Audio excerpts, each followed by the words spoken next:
of that. So that's some of the things that are going on in our world. I know that a number of you are also paying attention to things that are happening in your world as well. So definitely we'll keep you informed. And of course, we've had some amazing guests over the last several weeks. And of course, we're going to continue to line up more amazing guests and get them on. But of course, things do sometimes happen that are out of our control.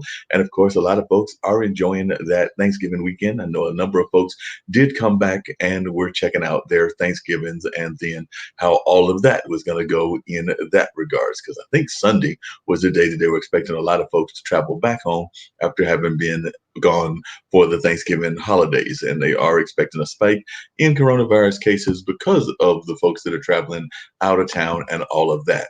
I know that over the weekend, I went with my younger brother, my two nephews, and we went to visit mom. So it was the five of us. We spent 2 days up there and had a very good Thanksgiving visit. Definitely enjoyed time with mom as well as my nephews, as well as my younger brother. And of course, we definitely had some great conversations. Of course, we were talking about things that are going on in the political front as well. And we were checking in a number of things that were happening in that regard. So definitely we were trying to see our own opinions about things in that regard and what folks might be thinking as they were having those conversations. And of course, we've been paying attention to some of the folks that have been selected for the cabinet of Mr. Biden as he prepares to be the next president in January of 2021. So definitely a lot of folks are paying attention to who he is picking for his cabinet and all of that. So we are definitely paying attention to that in the family gathering. And of course, I did learn that my nephews have some favorite video games. I believe one of them was into a game called Brawl Stars or something along that line. And then, of course, another one he told me is more into a game called Siege. And I believe he said they're both into Roadblock and a game that Jutopia has taught me about, which is Among Us. So they definitely are fans of Among Us as well. So definitely we saw all of that, and that was very good conversation that was had. And we definitely enjoyed talking to family and paying attention to what was going on in the family, including a new one that might be coming into the family history and all of that. Found out that one of my cousin's kids is going to be expecting a kid now as well. So, those generations just continue growing and growing. And of course, that'll be, I believe that my aunt now will be a not just a grandma, but a great grandma. So that's always interesting. And that means my mom will be a great grand aunt. So definitely, the generations continue to go on and things of that nature. And of course, a number of folks are paying attention to folks that are young and trying to see how all of that is going as well. So definitely a number of folks are paying attention to all of that and trying to learn more and more as to things that are happening in their life. So definitely paying attention to all of the things that are going on in the world.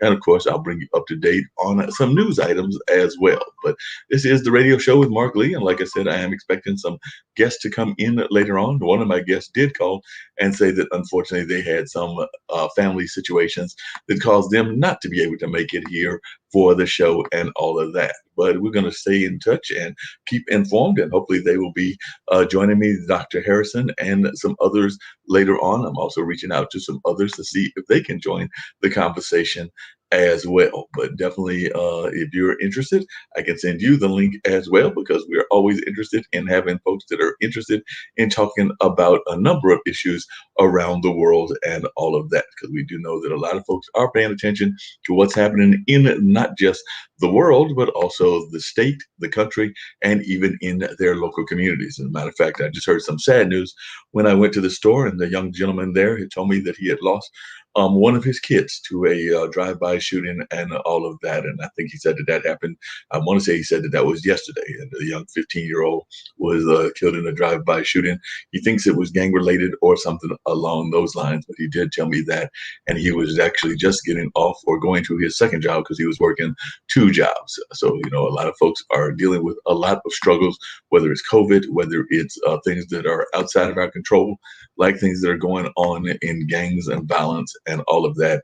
He did tell me, I think that he had 5 other kids or something along that line. So definitely that was some very sad news to hear from that particular gentleman. And I did not know him personally, but still I was very sympathetic to what he was telling me, and definitely was very touched. And of course, our prayers and thoughts do go out to that gentleman as he's trying to cope with that very sad loss that he had, and that was right here in Durham, North Carolina. So definitely, if you know folks that are going through things like that, our prayers and our thoughts do always go out to folks when they are dealing with these difficult losses, whether it's stuff that deals with gangs, whether it's stuff that's dealing with the COVID pandemic that we're in the middle of. As a matter of fact, the Carolina Theater, which I am on the board of, has just recently announced that they will be shut down until June. So there will not be anything going on there until June. And I've heard that from a number of other artistic organizations as well. So things are definitely very sad in that regards and all of that. So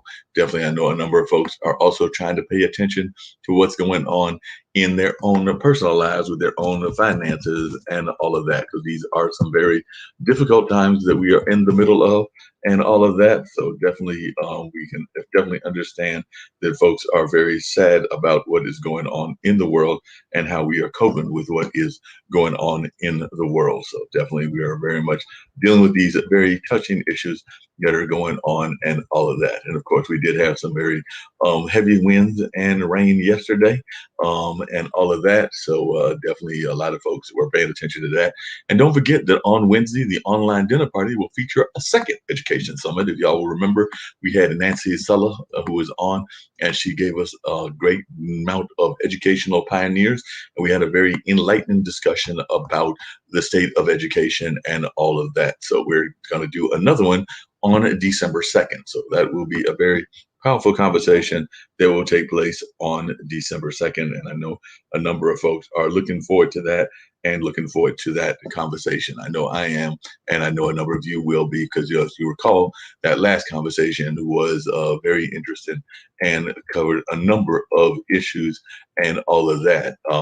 And definitely we'll be finding out what folks are thinking and all of that. And then, by the way, one of the articles that I see is that COVID-19 is spreading faster in the Triangle, but other parts of North Carolina are seeing worse spikes. So even though it is spiking here in the Triangle, they are saying that it is actually in other parts that we are seeing heavier spikes and all of that. So the spread of COVID-19 continues to accelerate in the Triangle, but at a slower rate than in other parts of North Carolina, according to the most recent data the state released on Sunday, which would have been yesterday.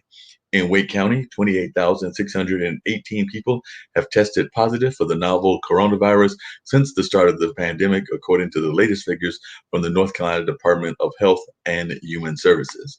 That number was 11,308 in Durham County and 3,389 in Orange County. So there are a number of folks that are dealing with this. And of course, it is definitely impacting the entire country, the entire nation, and everybody is being impacted in a variety of ways. So definitely that is some news that we have gotten here in North Carolina and all of that. So I know a number of folks were paying attention to what was happening in that regard. So they also said in each of the 3 counties, the number of cases has grown by at least 21.7% since the start of November.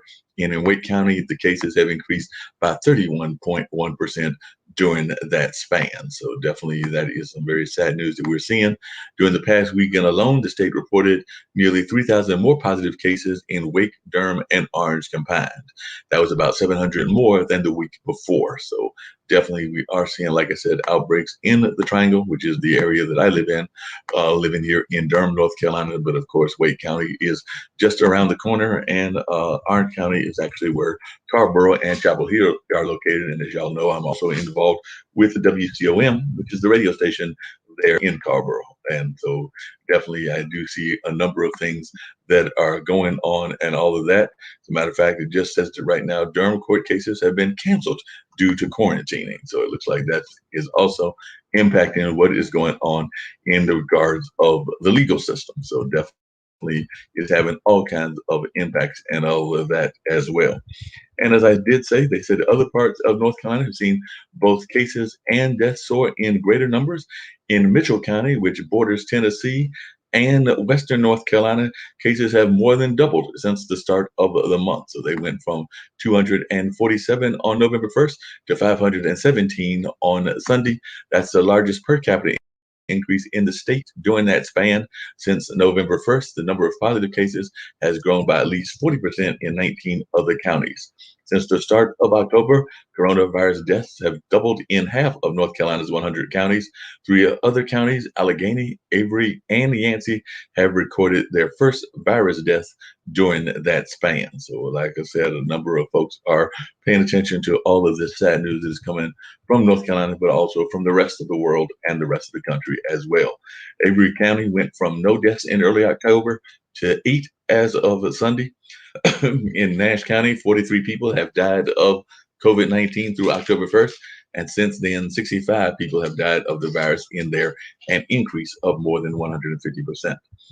King County, which is nearby but more rural than Nash, has endured a worse spike relative to its population. There, 5 people have died of the virus through October 1st.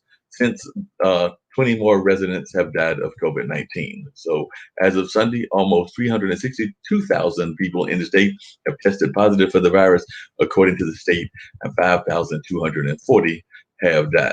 So, we are seeing a number of deaths that are impacting what is going on as well. And then, like I said, folks are also taking it out in other ways as well, including some violent cases. I mentioned the case that I'd heard of, went to visit the store and everything, but apparently there was a case of a shooting in Raleigh as well that it looks like it involved one of the Raleigh nightclubs and all of that. So definitely we're seeing a number of folks that are, starting to do very evil and bad things and things of that nature. So definitely we're paying attention to what is happening in the world, and definitely, everybody's trying to stay as safe as possible in these very difficult and hard times. Says 4 people were shot in 2 incidents in Raleigh on Sunday night. 3 of them at a bar where the owner was cited for exceeding COVID-19 limits on the crowds. Just after midnight on Monday, officers responded to a shooting at the Rose Bar on East Millbrook Road, where they found 3 victims with non-life-threatening injuries. 2 of the victims were taken to Wake Med, and the third was a walk-in patient at Duke's Raleigh Hospital.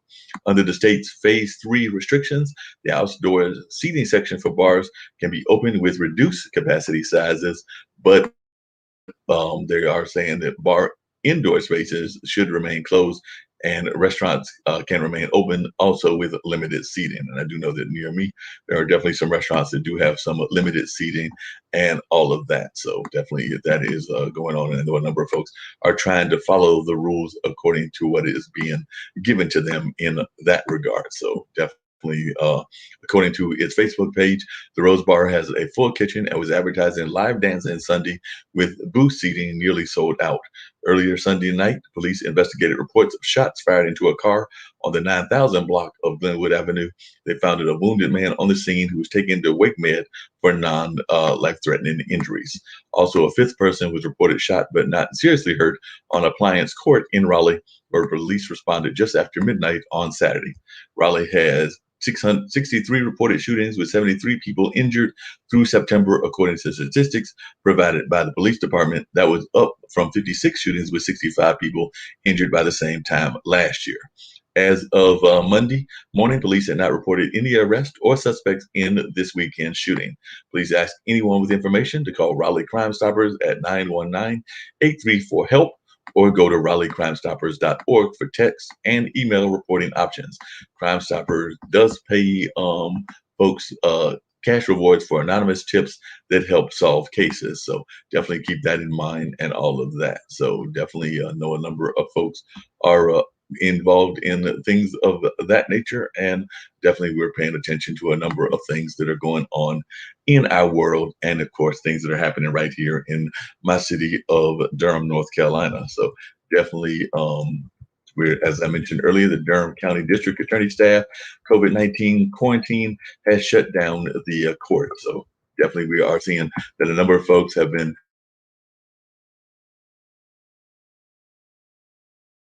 shut down by the court in our community and with our community. So we are definitely interested in learning more about what folks have to say, what's on their mind, and a number of other things that are happening in the world. So definitely, I'm going to try to. I think I heard a beep in there, so there may be a guest get ready to join us and everything. So I'm glad to see that we do have a guest get ready to join our conversation. So get ready to bring them into the conversation and everything of that nature. So definitely, a number of folks have joined our conversation and are coming over the world and from checking into a variety of things. So going to bring in Mr. Cooper. How you doing, Mr. Cooper? How are you doing, Jan? Doing really well, Mark. I'm in Vancouver, Canada, and Good. I've been in the business for close to 40 years. Well, I'm acting as a vocal coach and a consultant for people that want to get into the music industry. I try to help young artists, especially, develop business plans because everybody thinks they have a number one hit. no, everybody definitely thinks they have a number one hit, and we know that not everybody has that number one hit, no matter what they may think and all of that. So tell folks how you got into the whole vocal coaching. And of course, I was giving people just a rundown of some of the things that were happening here in Durham, North Carolina, while I was waiting for you and some of our other guests to be joining us and everything. But I'm sure our listeners would love to hear more about your background and also how you're coping, because I know I've got a number of friends that are in the music business. They're having a very difficult time. I know one of my friends is a funk musician, and he's trying to get his band up and running. He actually does a couple of shows here on the network here that we're all part of that are kind of talk related, but he also talks about funk music within the context of that show. But I know that he's been having a difficult time getting his music up. And Alexandria May, who's in South Africa, does one of our shows. And of course, they've been doing, I think they started to do some engagements, but they weren't doing as much as they had been doing because of the virus and everything. And I remember talking to a musician that was in a studio, and he was telling me that he was doing some studio work. I think that was maybe a couple of weeks ago. But how has the pandemic been impacting your work? And are you finding a lot of people that are trying to get that musical hit that they were expecting, or is it slowed the music business down? Well, actually, I've been quite busy. I started 40 years ago. I sang with my own band for 18 years, but I studied voice during the summers at Juilliard's in New York. And I've also been a judge for international competitions for singers in Cairo, Egypt, to Romania, to you name it. And I've been doing it. The one thing that I'm really helping artists recognize is the secret word diversity. Right. Most artists have this idea of the world only sings in English. Mm. And yet we in Canada have discovered languages are important. When you think of people like Justin Bieber, who's one of his biggest hits, and he's from Canada, had Despacito because you have a large Latino community. Right. Like United States, Canada has a diversified immigrant group Mm-hmm. of people. We're finding out that if you can get the artists to do languages, they don't have to know the language, but let's say choruses in Mandarin or Japanese or Italian, there is a larger market than even North America, and most people don't recognize this. Um, the second thing that surprises people too is I also strongly suggest that they take their music and diversify it. I'll give you an example, Mark. Yeah. What if I told you you could have a number one hit? Would you believe me? No, because I don't think that I can sing. It doesn't matter, but would you think you could have a number one hit? I would doubt it very seriously, because I would think that you would need to be somebody like Stevie Wonder or Lionel Richie or some of those folks that I admire that can actually sing. Not at all, Mark. Part of the thing is this. I believe, as I said, in diversity. So, and people have done this. So you take one song, let's make it a cover tune, Right. and you do it in 20 different versions. You put it as a rock version, a jazz version, a country version, 10 different styles. Now you've got 10 different radio stations or exposure, okay? Right. Take the same song and put the chorus in Spanish, Mandarin, Italian, German, French. There's an old expression, if you throw enough shit on the wall, something's going to stick, right? Right. Yes. Too often artists are caught in, okay, I'm an R&B artist. Right. Okay, well, we see that on The Voice. We see it on American. But what makes you unique? What is your branding? what is your merchandise, who's your audience. And quite often they don't have that. They're writers, which is great, Right. but they don't have a business plan. And that's one of the biggest problems. Yeah, it's interesting you said that because I know that a good friend of mine, Ron Thomas, who's a person involved in finance world in Dubai, but he's originally from, I believe, the New York area, but he's a friend of my buddy Shree's. And he oftentimes talks about the fact that people are always coming to him because he's like a money management kind of guy and everything. And they're always wanting him to like give them like the money to do the next plan. And that's the first question he asked them is, including like some of his friends and relatives, he asked them if they've got a business plan. And you're right, 9 times out of 10, they have no business plan. And that's even one of my arguments within show business. I know that it's called show business for a reason. And a lot of people, like you said, they've got the show down pat. They know the show like back front to end and everything else, but they don't really have the business side. So I know a number of folks that are like that. They don't have the business side. And you know what it is, Mark? When I talk to young artists coming up, I say two words: music, business. Which Right. word is bigger? They figure it out. Yeah, business is the bigger side. So it's not that I'm mean about it. I've gotten sub-publishing agreements with Warner Chappell in Brazil. I've Wow. gotten deals for artists from the U.S. Sub-publishing with Universal in Poland. I've gotten deals. One of the biggest markets that you would never think about for North Americans is China. Right. Wow. Okay. Yeah. But what's interesting, and please, if your listeners are listening, please don't Right. take it as a racist statement.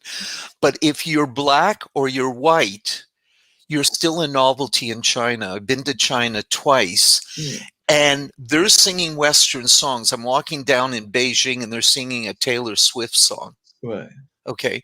And we, being white or black, Right. are still unique or novelties in Asia. And Still. yeah, still interesting. And the interesting thing about that is that there's a whole style of music that has come out of Asia that is incredibly popular. That whole K-pop movement is very popular. I know there's a young lady that works at a restaurant who is of Asian descent, but she works in a restaurant near here that's an Asian restaurant, and she's always telling me about the latest K-pop artist. She's oftentimes playing the K-pop artist, and I know that there are a number of young people that are totally into K-pop, and that's like their style that they're totally into, and that's coming straight from the Asian market. But here's what's interesting, and I'm trying, and maybe you can help me. I'm trying to put a North American K-pop group of kids together.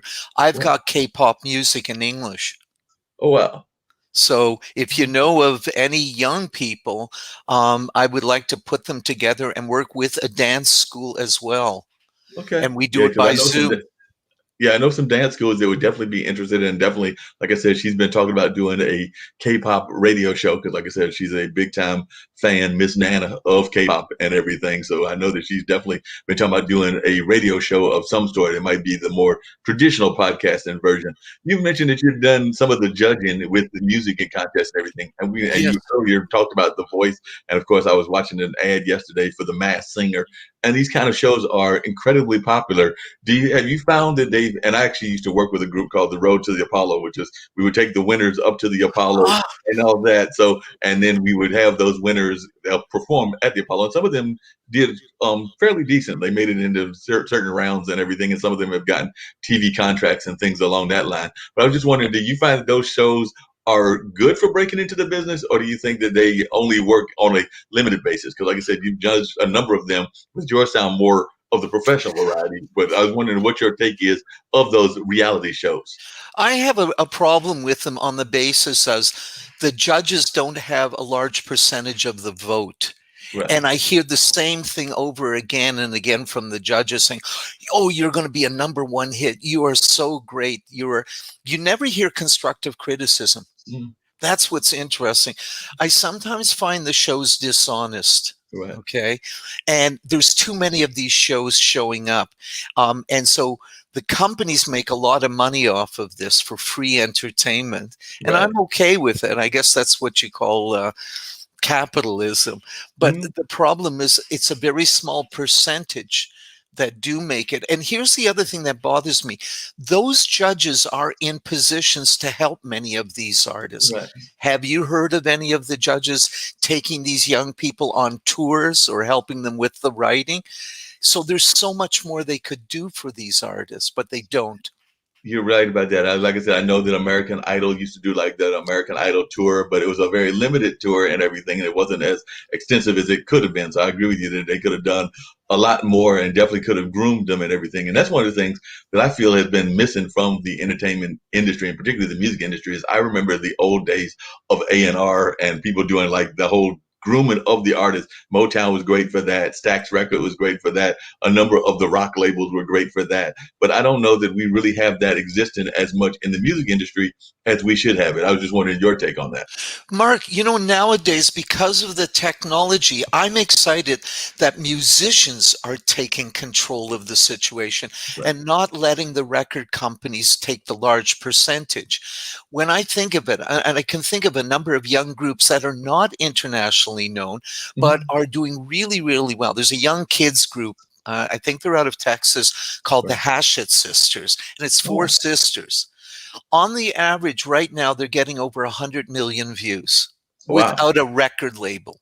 Wow. Without a record label. So it's again going back into a business plan. How are they doing it? Four sisters. There's a story in each video. They're doing cover tunes, Mm-hmm. but there's a story in the video about what kids are going through. Right. And kids are being drawn by this. They're wearing tie-dye clothes of our era. They're selling merchandise. I'm sure mommy and daddy are helping them. So is there a real need for the labels anymore? That's the big question. And I throw that back at you, Mark. No, you're right. I sometimes wonder about that because there's so many independent people that are doing their own thing. I know that, like I said, my friend Zach has got his own record that he's putting out under his name, the Nappy Head brand and everything. So definitely, I feel that more and more people are doing that. I am somewhat frustrated by the radio industry because that's kind of my background and everything in radio. But I'm kind of frustrated by that because I'm not seeing enough of that local connection, even among our nonprofit radio stations, our jazz radio stations, our college radio stations. I still feel that they become very much still corporate minded and everything, and they're not having that local flavor. And I miss that local flavor. Like I said, whether it's New York and you remember the early days of Wolfman Jack, or Oh, down in yeah. California, or Rick Dees, or a number of the ones that have been here in North Carolina, you kind of would go to places, to venues, expecting to see the personality of the radio station there, and in addition to the musicians that were attached to the radio station. And I don't know that we see enough of that now, and I think that that's something that we've lost. I think the one thing that you and I've got to do, and I may be around your age, hopefully we're close to, well, maybe Sure. not. I'm going to be 75 this year. Okay, Okay. well, you got me by about a generation because I'm in my late 50s, so I'm 58, Okay. so So not that I'm way ahead of you. far. I find that a lot of people that now I'll tell you one very quick thing. I attended MIDEM for 29 years. I don't know if you know anything about it. MIDEM is the World Music Trade Show Okay. in which every record company shows up. Every festival in France, we meet in Mhm. Cannes in the same place as the Cannes Film Festival. Okay. It's been going on for over 50 years. Okay. I've found I wasn't there last year because of the COVID. They closed it Right. down, but I was there the year before. A lot of people in our ages were out of the music business because what they didn't do is they didn't move with the times. That's the was the big problem. And I'll give you an example. A good friend of mine was Jürgen Kramer, who was one of the heads of Universal Germany. He didn't believe downloading would take over. He didn't believe computers would take over. About a year ago, I get a phone call from him. He says, "Can you lend me some money?" Well, And I said to him, I said, you could have used all your knowledge like I'm using to help the new generation, but you've got to be able to know how to use a computer and you've got to be able to know what's going on around you. And he didn't believe it and he lost everything, including his house. So it's a tragedy. I don't agree with everything that's going on today, but in order for you and I to exist, mhm. we've got to move with the times, whether we agree with it or not. I don't know if the old times are going to come back. Yeah, I don't know that they'll ever come back. I was actually talking to a friend of mine and I actually mentioned, and they were a little bit younger than me. I think Mona, who's a comedian, might be in her 40s or something like that. But I had mentioned Lafayette and Hee Haw as being kind of like places that you could hear music and things of that nature. And of course, she was not even catching on to Lafayette, but she did remember Lily Tomlin and some of the other folks that I mentioned, but she definitely didn't remember Hee Haw. And that's more of a Southern country kind of thing. So I got that she didn't know that. But even Lafayette, she wasn't quite catching all of the references until we brought in Lily Tomlin and some of the more ones that are more well known. But one of the things you said that was really interesting is I went to see a documentary film maybe about 3 or 4 years ago. It was actually about a woman. I believe she had ties to Atlanta and maybe to Chicago, but she did what you were talking about. She became a kind of an R&B singer, hit star, and everything. But she did it through YouTube, and then she got approached by folks in Israel. So she actually got a chance to take her music to Israel and do like a big concert. Of course, this was all before COVID and everything, and they made a whole documentary about her. I wish I could think of the young lady's name, but I do know that she had ties to both Chicago and Atlanta, and there was a promoter there that apparently was basically combing the internet looking for people from around the world, kind of like what you're doing and everything. And then he was finding artists that he wanted to bring to Israel. So he brought her to Israel. They did like a full concert and the whole 9 yards. And it sounds like that's very much similar to what you're doing or trying to do even in the Canada market. Very much so, because basically people are finding out that there's a world out there. It's Right. because of the internet. So like you and I are able to reach and give new ideas, Right. we're able to talk to, for example, I'm training two teachers to teach my vocal training program in Mumbai, India. Wow. And I could have never done this before, but I'm sort of handing over the gauntlet to other people and saying, I'm giving you my 40 years experience. And I've worked with Grammy and Juno Award winners as a vocal coach. Okay. And so basically, at my age, I want to be able to pass on things, but I'm using the new technology to pass it on. Oh, yeah, you definitely got to do that. If you could just share with some of our folks on the International Broadcast Media Network who some of the folks that you've worked with, because I know we've had some other folks that have worked with folks. I know that, like I said, Zach's worked with like some folks that were tied to Bootsy Collins. Alexandria has worked with some of the leading people in Nashville because she used to go back and forth between South Africa and Nashville. A lot of that got put on the back burner Burner. because of COVID and everything. So, and of course, her parents don't want her traveling, even though they're kind of her managers and everything until everything is more settled down. But I know she still, through her show, is keeping in touch with Nashville and even through other parts of the globe. But I was just wondering if you could just share with our audience a little bit about your own background and who some of the folks that you've worked with. Some of the folks I've worked with, you may have heard of, may have not. One of the Grammy Award winners was a group called Loverboy in the Mm. 1980s. And I worked with Bob Rock, who's produced Michael Bublé, Aerosmith, Metallica, The Cult in the studio. I Right. also worked with the Grammy Award winning group Whitesnake from England, which Yes, I remember again, what that. Yeah. was exciting to work with. I worked with, and this is to prove something, I worked Right. with non-singers who Uh-huh. always wanted to be singers. So I worked with a guy named Alex Wong, who was one of the finalists in So You Think You Can Dance. Right. He injured himself and he says, well, can you train me as a singer? I says, no problem. So I trained him and he ended up on Broadway in the musical Newsies and Oh, then ended up in the movie The Greatest Showman as oh a wow. singer dancer. So it's a long list of people I've worked with that always wanted to be singers. And then I worked with European groups called Us Five, which was equivalent to the Backstreet Boys. Okay. And they were the number one boys group in Europe. So I've worked with a long group of people over the years, but those haven't been the important people. It's the Yeah. average person Right. that has a dream to be a singer, and that's who I like working with. They're much more fun. And very secretly, as a joke, in 1993, I was in New York as a guest at a vocal workshop, and I was approached by Barbara Streisand's laryngologist to maybe work with her in California. Wow. And I said no. And he said, why would you say no? I says, it's very simple. Every time I would tell her to do something, she would remind me, do you know who I am? So I didn't need to work with people with major egos.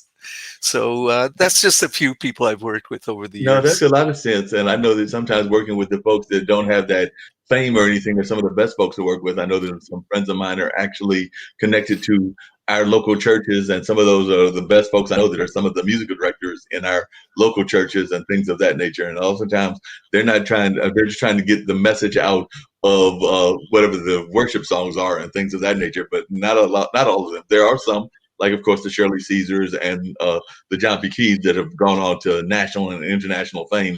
But a lot of them are just content with being having that small audience within the church grounds of whatever church they belong to, and things of that nature. And I imagine the same thing in Canada. That you probably work with some church folks Well, that are just more than that, actually, you'll laugh. It came from the United States. In the 1960s, I went to Eastern Michigan University because I'm originally from Toronto. mm, And in those days, I sort of dated Diana Ross's sister, Rita Ross, okay. from the Supremes. And on the weekends, she would take me into the black churches in Detroit. And so, and I took her to Toronto, where my cousins owned the theaters there, Prince of Wales and the other theater. So my foundation is really R&B music, even though I'm from Canada. And when I came to Vancouver, it was a shock because it was rock and country.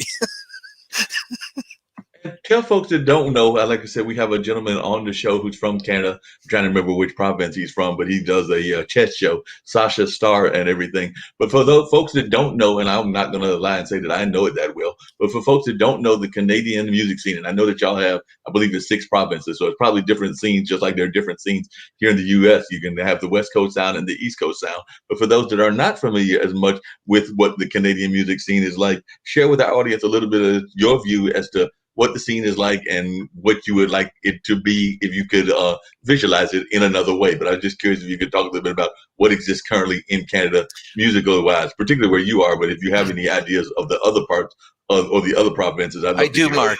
First of all, what shocks most of the Americans, and I'm sure they will be shocked, the top 5 artists in the world and in the United States are all Canadian. I don't know if you knew that. I did not know that. Drake is number one. He's from Toronto. Justin Bieber is from Stratford, Ontario. The Weekend is from Canada. Okay. Alyssa Cara is from Canada, and Shawn Mendes is from Canada. So, what we have in Canada is this, and I think this will shock you. The Canadian government supports contemporary artists, not fine arts, but contemporary. A Canadian artist here goes in front of a group of judges of their own peers, and they can get up to $60,000 grant to do their music, for their music album and for their video. Example, Sarah McLachlan, who's from Canada, her first album says Factor. Factor is a government grant to support Canadian artists. So, is there things that I'd like to see changes? Not really, because Canada really supports its artists. Vancouver is a center for it. Michael Bublé is from here. Um, Nickelback is from here. I mean, there's just a long list. And one of the top jazz artists is from Canada, which is Diana Krall, who is Yeah, from Victoria, BC, British Columbia. So when you're asking me, I think for a small country in relationship to population of only 35 million, I think we are really different than the U.S. market. We try to be totally different, and because of French, English and French out of Quebec, we also have large artists in Europe. So I don't know. It's totally full support in Canada for our artists. wow. So y'all get a lot of support, and a lot of people are giving, because I know that's one of the things that folks have talked about is that unfortunately we here in the United States, a lot of music education has been cut and has been cut for a number of years. But it sounds like that's not the case in Canada. It sounds like y'all are getting more encouraged and are definitely getting more folks that are trying to get the youth involved in the arts in one form or fashion or another. Whereas here, a lot of our kind of what they consider extracurricular activities are the first ones that have hit the cutting board. But that doesn't sound like that's the case Well, where no, you it are. is. No, it is here. But what I'm talking about is beyond the high school and university. We're really promoting the individual artists like you are that are struggling. And so we evaluate their music and they'll get a $10,000 grant or $12,000 grant. But like your schools, they've been cut back. So my brother and I, who both teach, have first of all been working with First Nations because they've been hit the worst. So they've allowed us to come before into the First Nations reserves, Hmm. and music is therapeutic for their children. Oh And no. we're saving lives that way instead of them committing suicide.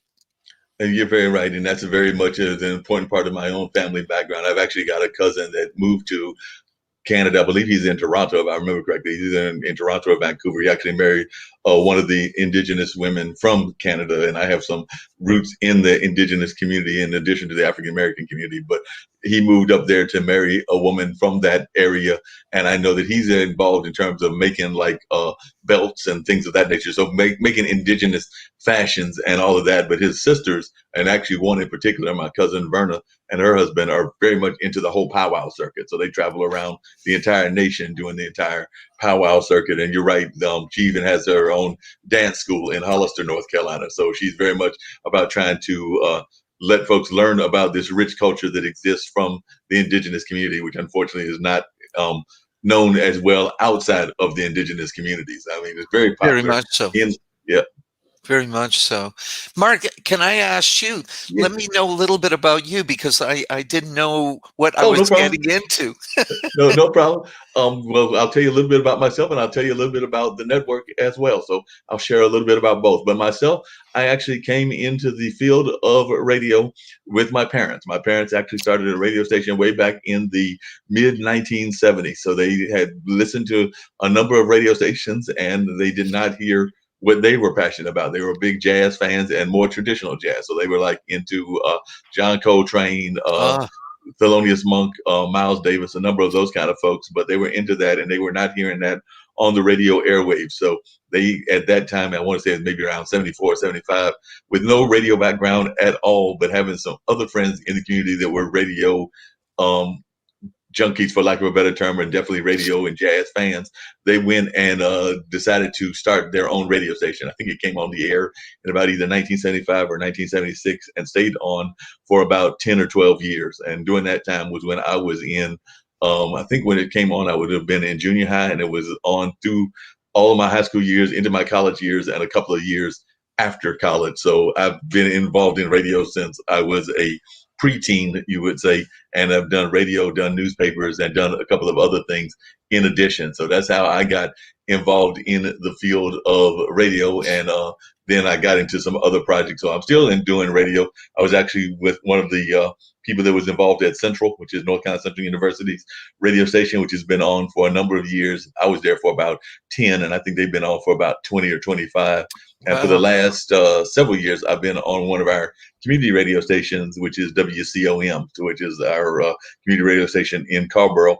And then about a year ago, or less than a year ago, I've been doing also, in addition to all of that, I've done podcasting for about 6 or 7 years. And me and my buddy Dean, we do a Monday night podcast called Straight Talk with Dean and Mark. It started off as a show with Ty Jones. Ty Jones had some family issues and some other issues, so she went away from the podcast. And me and Dean were enjoying it so much that we had a conversation, and we're like, "Hey, let's keep it going." So we kept it rolling now for going on. I think we're heading into our 7th year, and I'll do that later on this evening on Monday night. So we do that every Monday night, and then from that, they have a show here on International Broadcast Media called Podcasters Thursday. So they reached out to me. They wanted to know about my background in podcasting. I came on that show, and then they were like, "Well, we've got this internet TV network, and it's got all kinds of exciting shows, everything from children's shows to music shows to shows about medicine to shows about finance." And they were like, "Well, you do good on the radio, and we would love to have you do a radio show on the internet." So I started this show, which was the first one, and since then it has expanded to 3 shows that I directly do, 3 shows that I help produce, including my friend Zach's two shows, and then another friend's show on the gaming industry. And then they'll call me in as part of their roundtables and a number of other things. But that's what the International Broadcast Media Network is. It was founded by Nick Palveda, who is a actuary attorney, if I remember correctly, and Kim Calhoun, who is an engineer by trade. So they are kind of the founding people. And then you talked about India. One of their other junior partners is a gentleman named Ankit, and he's from New Delhi. So he's got a company called Watermark. And then there's a fourth gentleman named Win, who I believe is of Filipino descent, if I remember correctly. And he Wow. is actually involved in the whole thing as well. So there are a number of folks that are part of the network, and they've got folks. Excuse me. Go ahead, Mark. Oh, Mark, are you advertising Arby's? Is that it? Yeah, that was not intentional. Not intentional. Just where I happened to go. But so they got a little free advertising. But they but in addition to myself, they also have a gentleman named Brandon Scott who does a show on travel, and Oh, he does a wow. whole show on travel where he gives travel hit tips and travel things of that nature. They also have a gentleman from Nigeria that does a show called Mind Closet, which is like he's got a spiritual background, but he also talks about some of the hard hitting issues that are going on in Nigeria. Like, for example, they've been having their own version of Black Lives Matter with their police force, which of course is a whole different context because here it's more not to make it stereotypical, but a lot of times it's um, white cops on black youth, but there it's black cops on black youth, but it's still an issue of the Still an class issue. and the caste and things of that nature. So they've had conversations around that, and that's on his show. And then there's a show called Talking Upstream, which is a group of folks that are writers, and they actually create like comics and TV shows and different other things. And they basically are whiteboarding the show, so you get to watch them go through the creative process. And they do that every Sunday afternoon. And then, like I said, my friend Zach has his funk music, the funk from the front seat, which is him having conversations with various funk musicians from around the country. And he does that on Saturdays. And then on Sundays, he does funk music with Zach, which then spills over into our producers roundtable, where we'll have a number of the producers come on and talk about different things that are on their mind. And then Sasha Starr, the gentleman I was talking about, who is from Canada, has two shows. One is Chess Stars, because there are a number of folks on the network that are chess fans. So he does a show around chess. And then he's also a financial guy. So he does a show around investing that airs here as well. And then Win Charles does a show. I think hers is now on Wednesday, but she's a award-winning podcaster. Had like something like 60,000 downloads. She set that as a goal. She met that goal, and now she's continually building herself up. But she is an advocate for um, women with disabilities because she's got cerebral Wow. palsy and just entrepreneurial women in general. So that's just some of the shows that exist. And I'm Wow. sure I could go through some others as well because I think we at one point we're looking at close to 63 or 65 shows, and they're always adding new shows on and things of that nature. But and like I said, I know earlier today they were doing Economics Monday, and they have some award-winning economists like David K. Johnson and Uh, some others that have been part of the network, and they come in and give their insight. So that's kind of what the international broadcast media, which I've now been a part of for a while, is about. But and that's a little bit about my own background. And like I said, in terms of college, I went to Marquette University in Milwaukee, so I know a little bit about that cold area of uh, Canada. Don't know a lot. And a good friend of mine, because I've worked for a company that was a testing company called Measurement Incorporated, and one of my good friends, her and her husband are actually. I think that she's definitely from Canada. I think the husband is as well, but he does consulting work. But they live here in North Carolina now. But they will sometimes go back and forth to Canada. So I know a little bit about Canada, partially because of friends and partially because of like that cousin that lives there as well. But well, not as Mark, much as I would like to know. anything I can do to contribute to your show, I'd be glad to do that. I'm Okay. always looking. One of the things that I've been talking to young people, especially parents, about is scams. Right. And some of the biggest scams probably won't shock you, but here's what's happening in our industry that you should, not you, but we Right. should feel ashamed of. What happened is, as you know, with the cutbacks, a lot of guys that used to work for Warner, Universal, and Sony Right. in the United States decided, and here in Canada, decided to set up their own recording studios. Mm-hmm. So they turned and basically, oh, and including this, which I can add. Do you remember Lou Pearlman? Yes, I remember the name. Uh-huh. Okay, Lou Pearlman was the founder of the Backstreet Boys, and he's Right. running a scam and ended up in jail for fraud. Wow. Okay. And I met him, and you could smell scam all the way. And he was Right. running these competitions promising the world. Well, now what's happening, the guys from the majors have set up their own studios, ran into a young family, a young girl, 17 years old. Parents, luckily, parents had a lot of money. I Right. think they were from Atlanta, and had they owned a medical clinic. They had spent $150,000 on their kid with Wow. one of these jokers who's saying, "Hey, I'll get you the best producers, I'll get you the best arrangers, I'll get you whatever." By the time the dust settled, she came out with two songs. Wow. Okay, Two. S- two songs Wow. with the promise that they were going to do all this because they used to work for Warner, or they Mm-hmm. used to work for Universal.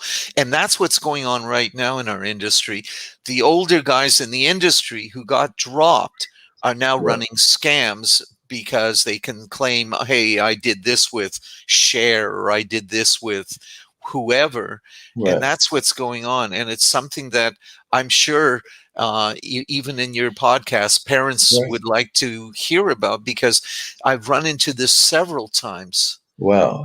Yeah, and Uh, I'm sure our audience would definitely love to know about that. And we do sometimes talk about things that are definitely concerning to people, both on the scam level as well as a number of other levels. I know that Catal has even talked about some of the scams that folks are running in terms of like credit cards and things of that nature. And how folks are oftentimes catfished and a number of other things. So we definitely have tried to make sure that people are aware of any of the scams that exist in the music industry. And I even know that a friend of mine actually let go of somebody because he found out that the person wasn't necessarily promising as much as they claimed that they had the clout to do. So, like I said, they thought that they were claiming that they had all of this but clout.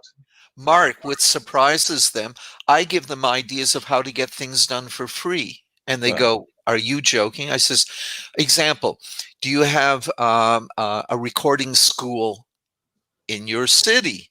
And they right, said, "Yeah." I said, "Recording engineers are looking for projects to get mhm, grades. Go in. Do you have a video school in your city?" I got a video school in Vancouver to do right, my promo video. right, So there is resources that they don't understand, that if they don't have a lot of money, they don't have to spend a lot of money. So I'm giving also advice on, don't spend thousands of dollars, or set up your own recording studio, right, which doesn't hardly cost you anything. Even for video, I use Final Cut Pro. I've got a mhm, portable green screen, I've got mhm, a camera, and it works fabulously. right. So with the new technology, it doesn't have to cost you thousands of dollars. Yeah, not at all. What are some of the other things that you've been surprised that folks don't know about the music industry or about things in general? Because you're right. I know even Jasmine Kelly, who was on one of Zach's shows, was talking about what you're talking about. That she basically does a lot of her recording. She is an R&B singer, but she does a lot of it using a very small recording box and things of that nature. And she doesn't have those thousands of dollars of equipment, and she's able to do it with her guitar and it's one little box. I can't remember the name of the box, but it's not. Mark, remember years ago when they brought out Pro Tools and Mhm. Pro Audio Logic? Pro Tools alone was around $15,000. Okay, Right, now it's around 200. Okay, Final Cut Pro, which is used by a lot of the people in the mhm, film industry, right, is now only $200 or $300. I believe that artists have to invest, but they don't have to strangle themselves in the right, costs. But here's the other thing they don't realize, and Mark, you run into this all the time. right. A person will say, "I'm on my fourth album." Okay. Mhm. And I'm going, "Oh, so what happened to the other three?" Right, Well, it's sitting there. I said, "Have you ever thought of old school?" And they said, "Well, what do you mean by that?" In my days, they had a thing called a 45. mhm, Oh, what's a 45? Side A, side B. right, I said, "Do a feasibility study first. Find out if anybody likes you." right, Okay. So suddenly I'm throwing old school back into today. The mhm, other thing I tell them to do, and they don't know about this, do a cover tune. Now, the comment made is, Well, a cover tune compared to an original. I says, stop right there. Number one is it's hard to take a cover tune that was a number one hit and remake it into your own style and your own thing. Okay, that's more difficult. Second thing, you can cover a larger population, and they say, well, what do you mean by that? I hear a cover tune from my era, but it's been given a rap version or an Mhm. R&B version or a hip hop version. I go, oh God, that's really cool. You've hit now the old generation and you've now hit the new generation. If you do things that are familiar to audiences, you then break the ice and you can then lead them into your original music. I Yeah, believe. no, original music is very important. And one of the things we love doing is we love talking to a variety of people and about a variety of things. I definitely want you to stick around, Jan, but I want to bring in Dr. Richard Harrison, who is more around the science of medicine and things of that nature. I actually met him through the wonders of David Serafan, who is doing a lot of work Oh, around what's going on with Alzheimer's and dementia and things of that nature. But Dr. Harris has actually said that a lot of these things that we're worried about are just like you're talking about with music, are very much common sense things that we should be doing that we're not doing and things of that nature. Is that a correct assessment, Dr. Harris? I've been talking with Jan Cooper. We've been talking about music. He's in Canada, but I know from the conversation that I saw of you and David that a lot of things that you were suggesting that people get involved in were things that we should be doing that are just very common sense. Like I think you even said that we should probably, and I'm actually looking at one right now, that we should probably be avoiding some of the canned goods because they don't have good stuff for us. But I'm staring at canned goods knowing that that's probably not good for me. But definitely share a little bit about your knowledge and what you're all about, Dr. Harris. And I'm sure Jan, who's in his 70s up there in Canada, would love to hear some tips about health as well that might be relevant to what's going on in Canada, but through the world. for sure. Sure. Sure. So, Mark, thanks for having me on the show.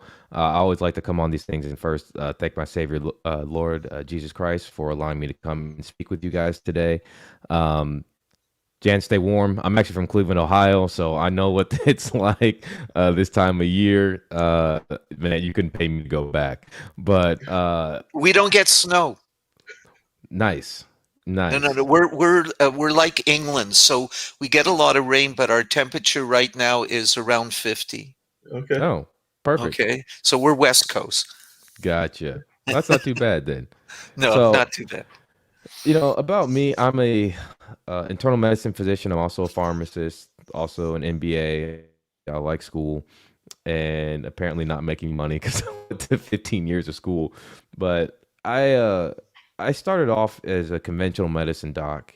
Seeing 20, 25 people a day, putting people on medication, and as a pharmacist, I realized or I knew that medication is not always the best way to help everyone. There's a small percentage of people that it can help, and all the guidelines say let's do lifestyle medicine first, do that. And I was like, okay, I didn't really learn a whole lot about this in medical school. Mm, You go to a doctor and say, what should I do? They'll tell you eat right, and you're like, well, what does that mean? And they're like, well, just eat right, and you're like, and exercise. Okay, well, what kind of exercise? And so these questions led me on the path of what is really healthy and what can we be doing on our daily basis that allows us to promote health as we get older. Because I started looking at these blue zone areas where people don't get chronic disease. And I said, what are they doing over there? How can we have the most advanced medical system in the world and mm, the people have a chronic disease? 40% have too. I was like, what is wrong? What is happening here? And that's when I realized that I wanted to be a lifestyle medicine physician and help coach people through the behaviors that they do on a daily basis can either help your health or hurt your health. And I want people making more deposits into that health account where they're doing more things to help their health on a daily basis than hurt. mm.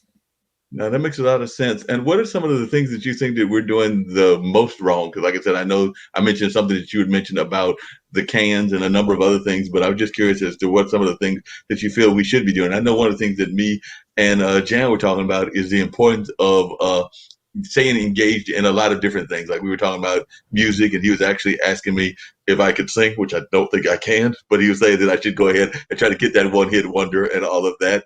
But definitely, I was just wondering. And of course, I've got friends. Actually, my dad's significant other is into dance, and she's well into her. I want to say she's in her mid 70s, but she's still involved in dance, and definitely seems to have a very healthy lifestyle. So, what are some of the things that you would suggest people do? I know I try to get out for walks, and I know that that's what some doctors encourage. But I was wondering, what are some of the things that you would encourage?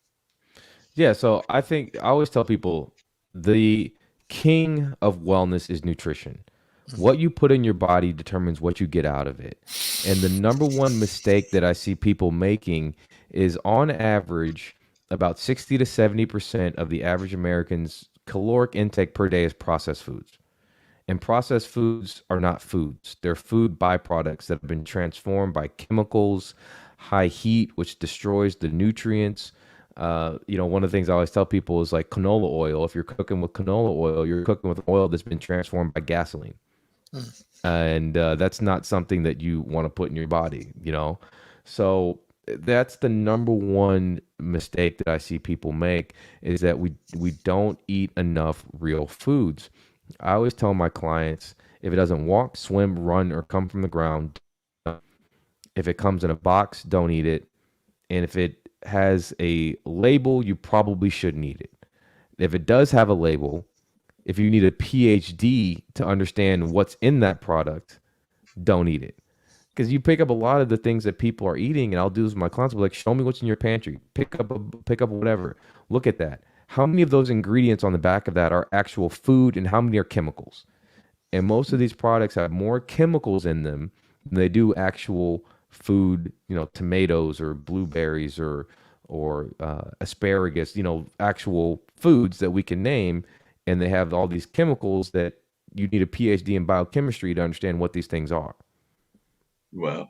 So it sounds like, and I know we've had a couple of doctors here on the international broadcast media that have talked about this, because I know one of them is a big fan of, and I'm probably going to mispronounce the name, Criticine or something like that, but I know it's a supplement that he's a big fan of. But it sounds like, in your mind, a lot of what we're facing, even with the COVID pandemic, if we would have better health living practices, we probably could deal with maybe not so much finding a cure, but at least finding a way to better stabilize what's going on. If we all just had a better kind of like nutrition plan with what's going on with the pandemic. Was that a fair statement, Dr. Harris?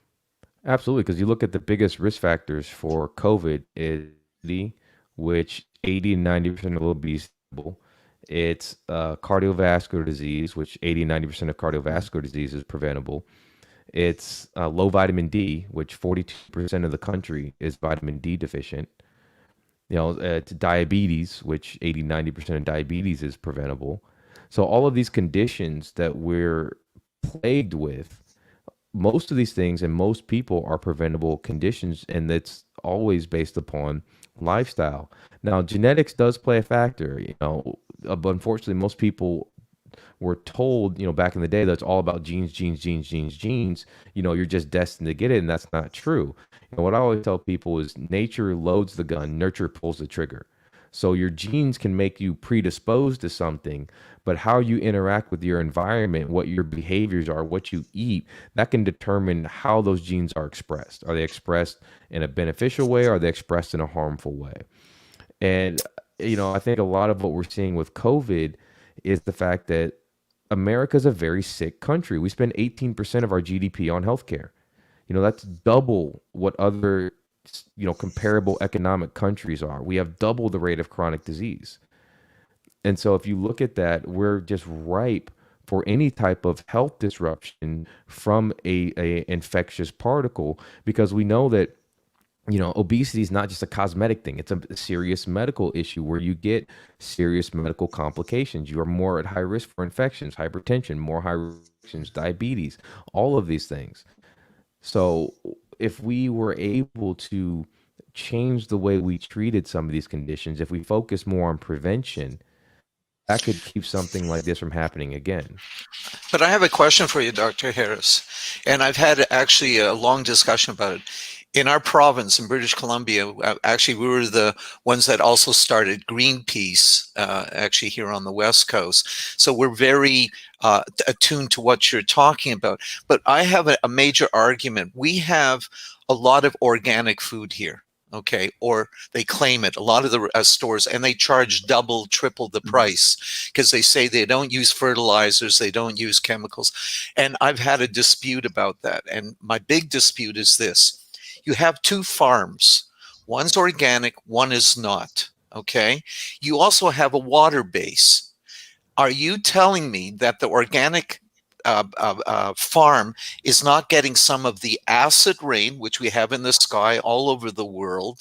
And on top of that, the water table is seeping into the next farm. How can you claim that you have pure organic food and then charge double and triple the price and you don't even use fertilizers or anything? I So sometimes think it's a hoax. the main reason that a lot of the organic foods are a little bit more expensive is where the government subsidies lie. All right. So I know in the US, we subsidize a lot of corn, a lot of soy, and a lot of wheat. And most of that does not go into actual food. It goes into food byproducts, high fructose corn syrup. A lot of the corn goes into ethanol. I think it's only something like 10% of the corn that's grown in this country actually ends up on the plates of food that people eat. Right. And then if those farmers want to grow like blueberries or strawberries or something else, they can't. They lose their subsidies. So that's why a lot of those food products are a lot cheaper because of the subsidies. Now, too, you are correct. That the organic standard is just a group of practices that we're trying to do the best that we can. Unfortunately, now in this day and age, pollution is everywhere, Yeah. right? It's everywhere. And there was one study, I can't remember the exact number. It looked at the amount of people in the study that had Roundup, the glyphosate, in their urine. And That's right. I want to say it was like 80 something percent of people tested in the study had it. I can't remember the Wow. exact number off the top of my head, but it was an astonishingly high number. So these pollution and products are everywhere. They're in our water, but that doesn't necessarily mean that we shouldn't do everything we can to mitigate it. If your body is able to and you prime your detoxification systems, you can deal with these toxins. You can deal with environmental pollutants. Our body had to deal with heavy metals Right. from the time that we were first created. So Right. we have systems in place that can get rid of these things. It's just that most of the time these systems are overloaded because there's so many toxins in the environment. And I completely agree with you. In order to get people healthy, it's going to have to be a change in even the fundamental way we do agriculture and farming and the subsidies that the government uses for these things. It's a monumental task, And but Dr. it Harris, along starts those with same consumer lines, behavior. one of the things I was curious about is, unfortunately, and actually Jan was teasing me because I was finishing my soda, and yes, it was from a fast food restaurant and everything. But we do live in a fast food society, and unfortunately, a lot of those fast food restaurants aren't exactly trying to sell healthy options. I mean, they may put a salad here or there, but they're not really trying to deal with that many healthy objects, healthy um, offerings or things of that nature. So, what kind of advice would you give for folks to maybe either wean us away from fast food or to try to push the fast food industry into doing more healthy options? Because, like I said, I do know that maybe not as much now because many of us are working from home, but a lot of even that causes us to call Uber or DoorDash or one of the delivery services that'll bring some more bad food to us. But what kind of ways can we get folks away from that and into a more healthy option? Because we have gotten into this very fast food mentality, and I'd be arguing that that's probably been going on at least all of my generation. I'm 58, and probably Hmm. even I would argue all the way down to my nephews who are like 11 and 12, and definitely into some folks that are younger than that. So it's definitely been enriched in our society. I mean, turn on any TV show, and that's what you go see advertised. Yeah, it has been, and there's some pretty alarming statistics on that. If you're in an area of poverty, you're 8 times more likely to see fast food advertisements. So Right. these Very much companies so. prey on the people who are most susceptible by disease standards, right? Because of that. And so I always tell people, listen, you have to realize what your goals are. And if you ask people what their goals are, most people will say, I want to be healthy. I want to run with my grandkids. I want to be able to do this. And like, okay, well, what are you doing to achieve those goals? Mm. And that's when people are like, right. And then you have to link outcomes to behavior. So for every percent increase in fast food you eat, or processed food you eat, there's a 14% increased risk of early death. For every Right. 10% increase in processed food, there's a 15% increased risk of diabetes. Right. Mm. So those every time you're eating this, there's a tangible consequence associated with that. And so we have to get in the mindset that when we're eating fast food, we're not eating food. We're eating food byproducts that have been Right. transformed into all different kinds of things. There's tons of calories, tons of sugar, and this has dramatic adverse consequences on our health. You see stories all the time of people who they just do something simple, like stop eating fast food for a month and shed like 20 or 30 pounds and get off medications and something like that. It's because food is such a powerful signaling molecule. And the other Right. thing that we have to realize is that cooking doesn't have to be this, big family 3-hour event, take a long time. I still work in the hospital. I have multiple businesses. I have a podcast. I do a bunch of different things. Most of the time when I'm making food, it's veggies, protein, good fats, put it in a cast iron, season it, throw it in the oven, or use a Instapot or some of these other tools out But there. but I think the problem is, Dr. Harrison, I'm taking a look at it. People find anything that's good for them is a hoax.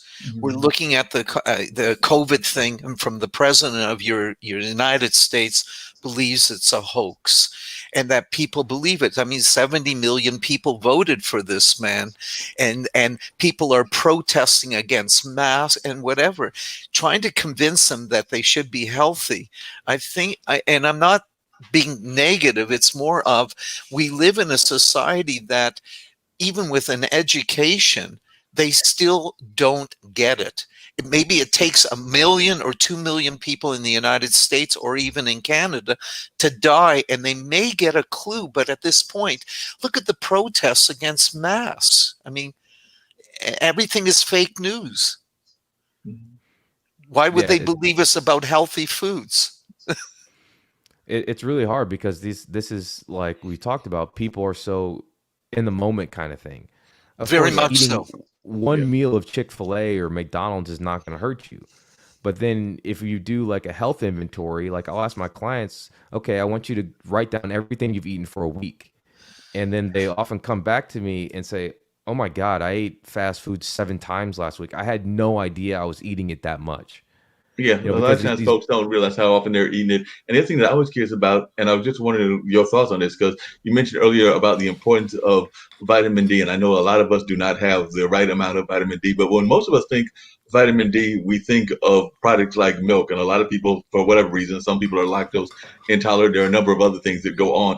A lot of people have an aversion to milk and other things. And actually, I'm actually a big lover of animals and pets. Don't have one at the moment, but I've had cats and dogs, and a lot of times folks think that cats are big time fans of milk, even though scientists on the veterinarian side actually say that they don't really like milk as much as we think they like milk. But definitely, I was wondering what are some of the ways that we can get vitamin D if we're not going to do it through the traditional milk ways? Because there are a number of people that are lactose intolerant and they may not like milk. They might be like, your pet cat, have an aversion to it for whatever reasons. easiest and quickest way to get vitamin D is sunlight. That's where our bodies make vitamin D from. The problem is, I did a podcast on vitamin D, an extensive deep dive on vitamin D. The problem is at this time of the year, with where the earth is and the way the sun's rays hit us, we don't make very much vitamin D unless you're around the equator. All right. So a lot of people have to supplement and have to supplement more vitamin D in the winter. Some people up to 5,000 units a day in the I do. winter. That's what I I take. do. I take 5,000 a day I take in the because of morning that. and at night. hmm But it's very hard to get from foods. The milks are fortified with it. Some of the cereals, which are toxic, are fortified with it. Some mushrooms have it, but there need to be mushrooms that are grown and exposed to UV light. They can't be mushrooms that are grown in a deep, Uh, dark cave. So some plants do make it, and we can eat it and get it from plants. The other source is organ meat. So if you're eating liver, that has some vitamin D. Cod liver oil is another source. Krill oil is another source of vitamin D. But it's one of those things that most people have to supplement. Mm. And Dr. Harris, because one of the things that I learned, and I'm just going to use this pet analogy and everything once again, but it's a different pet, that I learned in everything is that a lot of times, even what we're feeding our peers in terms of our pet companions, we're not supposed to be doing and everything. Like one of the things that I learned during Thanksgiving, because there was a lot of bones and everything, and my brother pulled up a note from, and I know you're a people doctor, but he pulled up a note from the American Kennel Association where we've been thinking that all this time we were supposed to be passing these bone products to the dog, and they were like, no, don't do that, you're pretty much killing your animal and everything. So I think that there's a lot of these things throughout life, whether it's our own people medicine or the medicine of the pets that we're trying to take care of, that we don't pay enough attention to. Because like I said, both me and my brother and my mom, because we were all at my mom's house with my brother and my two nephews, were shocked when we found this out, and that's something we've been probably doing for decades. Hmm. Yeah, it's the same thing with health, right? A lot of things that people do are behaviors that they inherited from their parents. I grew up in where I ate fast food all the time until I was 18 years old. And then the moment that switched for me was when I took a genetics class and I had to do my family history. And I found Mm. that there was like a million different diseases between my parents and my grandparents on both sides. And I said, wait a minute, I need to do something about this. And that's Yeah. when I started to change my behaviors and my mindset and the way I approached health. But I grew up in that environment that was very, very unhealthy. And I see that all the time where people come to me like, this is all I've known. Like, what do I do? And Yeah. so that's why a lot of what we try to do is try to talk to kids about, a little bit more about healthy behaviors, about mindset, mindfulness, about nutrition, exercise, all of these things, because it's a lot easier to get it ingrained when you're younger than it is to change the behavior of someone who's 50 or 60. Anyways, gentlemen, I apologize. I'm a working man, No, and I I appreciate you being on, Jan, and I'm gonna talk to Dr. Harrison for a little bit longer and everything because I got a couple of questions for him and everything. But if you got to bounce off, I definitely understand. I appreciate you sharing your wisdom and everything about thank music, and you. even involving in the conversation with me and Dr. Harris Thank and you all of very that. much, both of you. This is the first time I've attended a podcast, so for me, it's been exciting to meet people from different places, for sure. Definitely. And if you want to let folks know how they can reach you in terms of like learning about your music and things of that nature before I get to Dr. Harris and the questions I've got for him, then I'd love for you to share that with us, Mr. Cooper. Okay, well, I'll give you two things. My website is the www.cooperstudiospro.com, and my email is cooperjan2@gmail.com. And if anybody has any questions about, also, one other quick point, even actually for Dr. Harris, I also teach people how to speak properly because singing and speech are both connected, and we're starting to develop things like nodules and polyps on our vocal cords because of improper speaking. And I also developed and invented a thing called karaoke speech, which helps people get rid of their accents. Because when people sing, there's no accent. So, yeah, so I'm working in two other areas. So, anyways, thank you for your time. And I wish you the best and have a safe week. Do the same, and I Thank definitely you. You too, Okay. appreciate Jen. you. Uh, Dr. Harris, one of the things I was going to ask you and everything is, do you think that we're getting enough support? Because you mentioned Cleveland, and I'm definitely a fan of some of the things that and Mr. Cooper was talking about this to some degree, that our entertainers and our athletes are doing. I know that probably being from Cleveland, you might be a LeBron fan until he moved over there to Laker land. But do you think that we're seeing enough from our so-called spokespeople, even in our community, in terms of getting the message out? Because I know that there was a couple of presidents in the past that definitely encourage positive health, positive nutrition, things of that nature. But the current one, not as much. And definitely, I don't know that even some of our athletes have been doing a good enough job in terms of spreading the word of positive health and positive nutrition. So I was just wondering, are you feeling that enough folks, whether it's the LeBrons of the world or the Chris Pauls of the world, are doing enough to get the word out about what we should be doing health wise, since they are sometimes seen as the epitome of good health, being professional athletes and all? This is one of the things that actually kind of grinded my gears a lot from athletes. And you see all these athletes talking about Black Lives Matter. And I'm like, okay, great. I want you to do something about it. And at the same time, you're sponsoring Sprite. You're sponsoring McDonald's. You know, that's a huge dichotomy, because if you look at obesity and diabetes and high blood pressure and strokes and Alzheimer's, these are things that are killing thousands upon thousands of African Americans. And then you're out there getting sponsorship money and promoting the very mechanism that's causing that. And I rarely see any athlete out there talking about, eat right, about exercise, about the power of nutrition, about the power of mindset. No, they're all backing these big name brands. And I'm like, well, you care about Black Lives Matter and then taking money from companies that are causing the death of black people. And Right. it's not like they're shooting them or anything like that, but it's these products we know are linked to adverse health outcomes. You can go look at the data on sodas and adverse health outcomes, and that's even diet sodas and adverse health outcomes. So the community, as far as athletes, I think they need to do a better job of working with doctors and pharmacists and nurse practitioners and chiropractors and all these health providers about helping to educate people about what is truly healthy. Yeah, that makes a lot of sense. We definitely need to do a better job in that sense. And I agree that we're not seeing enough of that happening, that we need to have more folks encouraging along those lines. Now, you mentioned, and I know that David had mentioned it when I had him on last week, about the statistics of dementia and Alzheimer's within our community. But when I talked to a friend of mine from Las Vegas, who's actually a student of aging and health and a couple of different universities, she was feeling that there hasn't been enough data points about that yet. So I was just wondering, do we have the data that actually proves that Alzheimer's and dementia is impacting the minority community greater than other communities? Or has there been some documented proof that I could go back and give to this friend of mine who is in the aging field? Because when I mentioned that to what David had said, she was kind of doubtful. So, like I said, I was just wondering, and I remember that conversation that you had, and it sounds from what I heard in that conversation that it featured you and David and Raquel, there does seem to be some evidence of it actually impacting our community greater. But I just wondering if you could share with me what some of those statistics are, so that I can share that both with our international audience here on the platform as well as with this friend of mine. Yeah, so there is evidence, and if you look at the some of the diseases associated with developing Alzheimer's, smoking. We know there's more smoking in the minority community.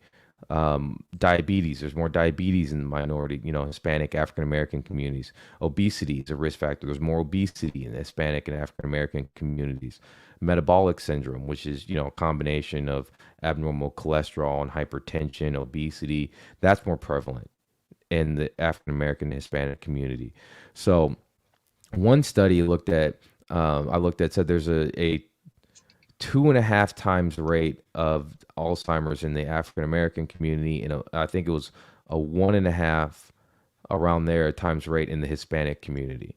So this is something, because of the risk factors associated with it, that is affecting the black and brown communities a lot more. It's just that, overall, it's kind of a bias because there's not as many of us overall, right? Right. So it's not, people don't see it as often because there's just not as many, especially African Americans in a lot of the communities that people live in. So absolutely, it dramatically impacts the minority communities, the black and brown communities. Wow. And another thing that I know came up when Chadwick Bosewick died and everything was the kind of the impact of our health and the prostates and things of that nature. And I know that one of the things that happens in our community, I'm afraid is going to happen even to some degree with the vaccines that are being promoted out there for COVID and everything, is that there is a severe distrust of the medical profession within the African American community because of some past histories, be that the Tuskegee experiment, be that a number of other things. So we don't always rush to go to the doctors as much as we should. I know I'm guilty of that. I know some friends of mine are guilty of that. No offense to you, Dr. Harris, because I know that you're a great doctor and everything, but I'm just saying that a lot of times we don't go as often as we should go. So I'm just saying, what kind of message would you give to folks to alleviate some of those fears? Because of history, whether that's the Tuskegee experiment, whether that's some of the things that happen in AIDS, whether that's a number of other things, sometimes we're a little bit more leery of things that we should be doing, even in terms of good health. Well, it's what I always tell people. A doctor or physician is a guide. It's not the person who has the answer to all your problems. Always have to be the person who has the answer to all your problems. You have to be the person who decides what you're going to do with your life. And so it's up to you. You can go to a doctor for information, but you have the right to choose to get a second opinion. You have the right to research your treatment options.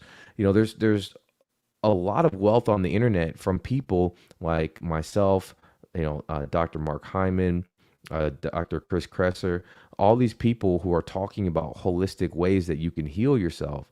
Even my podcast, that was the goal of me starting the podcast, was to give people the right information so that they can make a decision about their health from a place of power.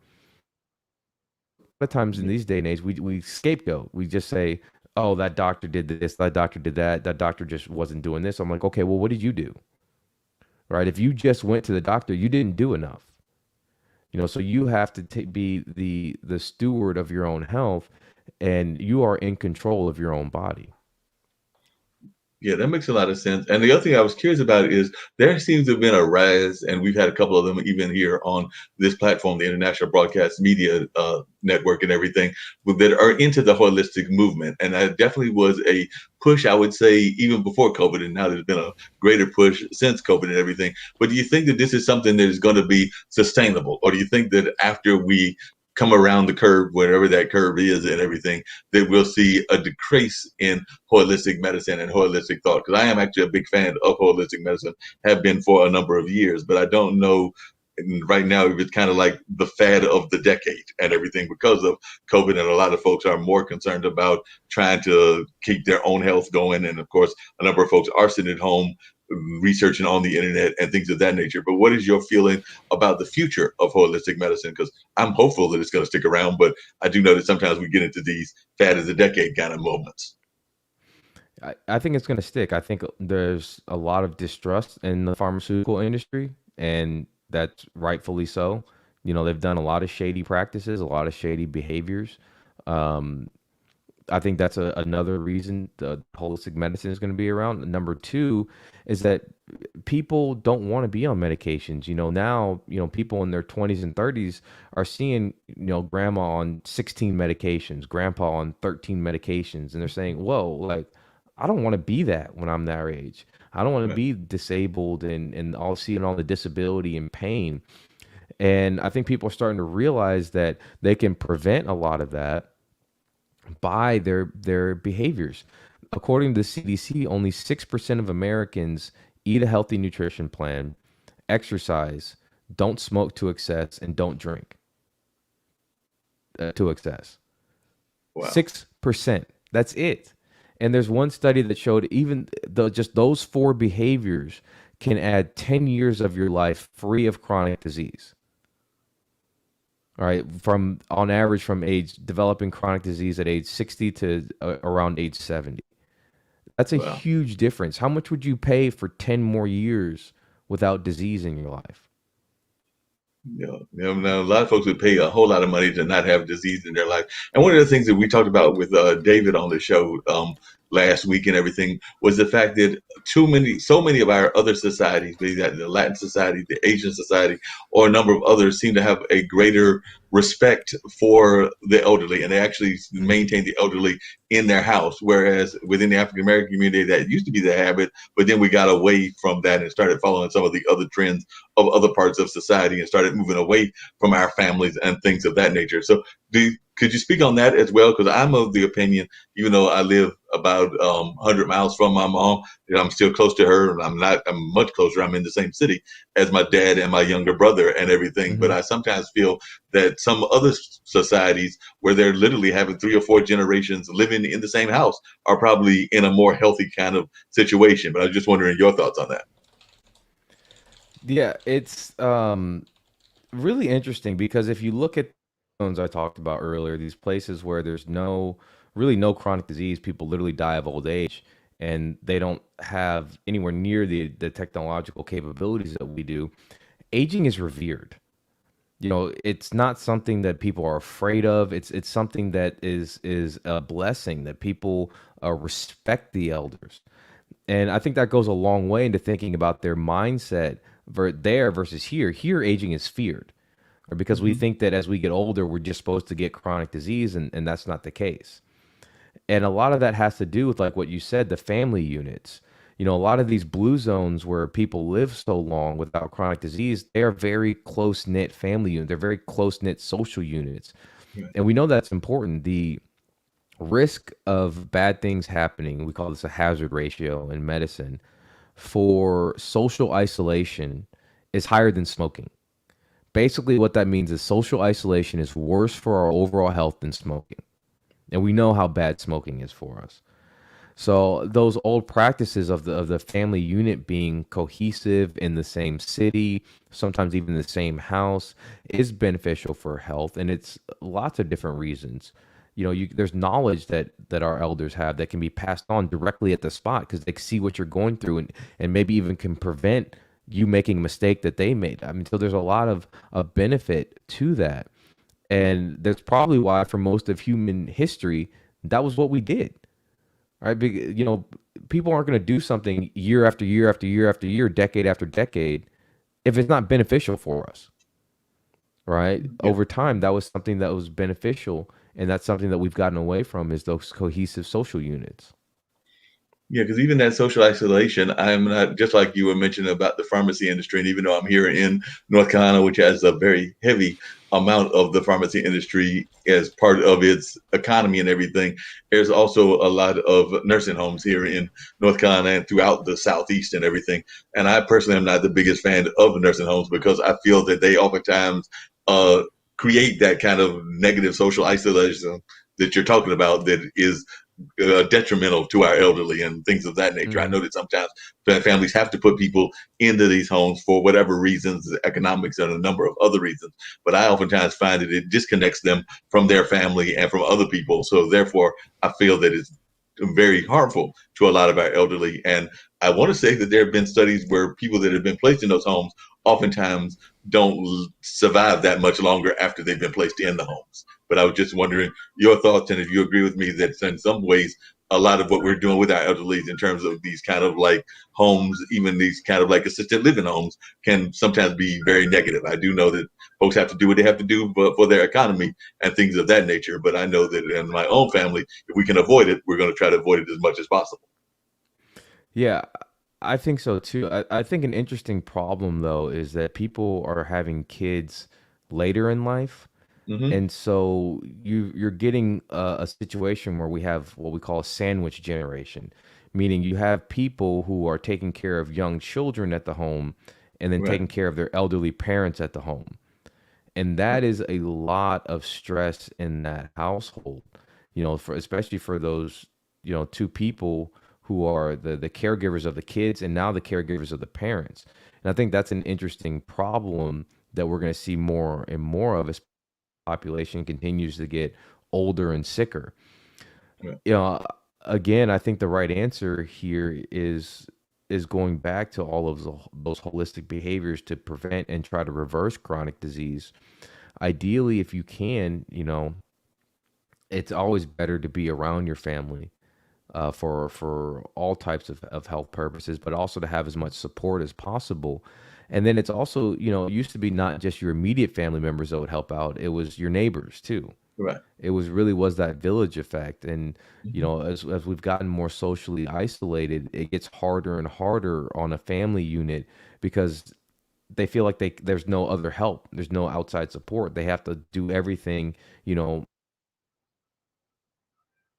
a parent, two sets of parents, right? And that's not how it used to be. It used to be you'd count on your friends and neighbors, and we'd all pick each other up. And so that's also something that we have to go back to, being a more collective society and helping out. No, I definitely agree with you. And that's actually one of my concerns, even with the way that our current education system is going in terms of the way we're dealing with the COVID crisis and everything. Because I know I've got two, and they would be part of that sandwich generation that you're talking about. Because my mom is 78 and my dad is 80, but I don't have any kids. But my younger brother didn't have his kids till later. So he's actually Hmm.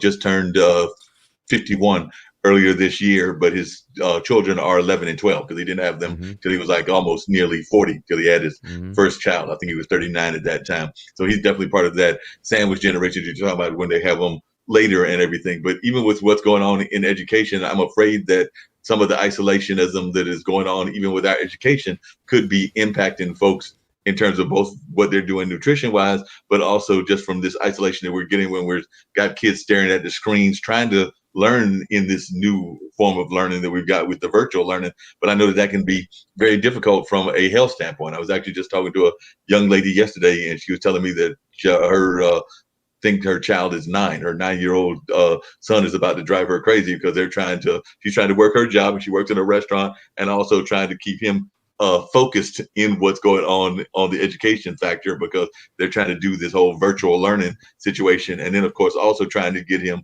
some sort of good nutrition. And I know that there are a couple Mm-hmm. of programs where they're dropping off meals. Like I know there's even a bus earlier in this apartment complex where I'm at where they were dropping off meals that they were trying to keep somewhat nutrition, but even some of those meals that I see dropped off, and I picked up one I think a couple of weeks ago. I mean, it had like some definitely some processed food in the sense of like some snack food. There might have been some fruit in there, but then there was some other things that was not the greatest foods that are going on. But they're trying to do it on an economical standpoint because they're trying to feed as many people as possible. And I don't know that they're necessarily following the nutrition standpoint. So I was wondering what your thoughts are about all of what I just said, because I do know that a lot of folks are trying to create both the nutrition balance when they're trying to deal with this virtual reality, and whether that's home cooking or whether that's these kind of like school programs where there might be an orange or something healthy, but then there's some other items in there that where I can guarantee you we're not healthy. Mm-hmm. Yeah, it's one of those things where you have to look at things in totality, right? If you want your kid to perform, you have to feed them the food that they need to perform. All right, Right. if you're constantly feeding your kid sugary snacks and things like that, of course they're going to crash. Of course they're going to have symptoms of ADD and things like that. All right, so that's one thing is that the nutrition you feed your kid it directly correlates with their performance. It correlates with their behavior. I think it's one of the strongest indicators of um, violent behavior is the nutrition that people eat.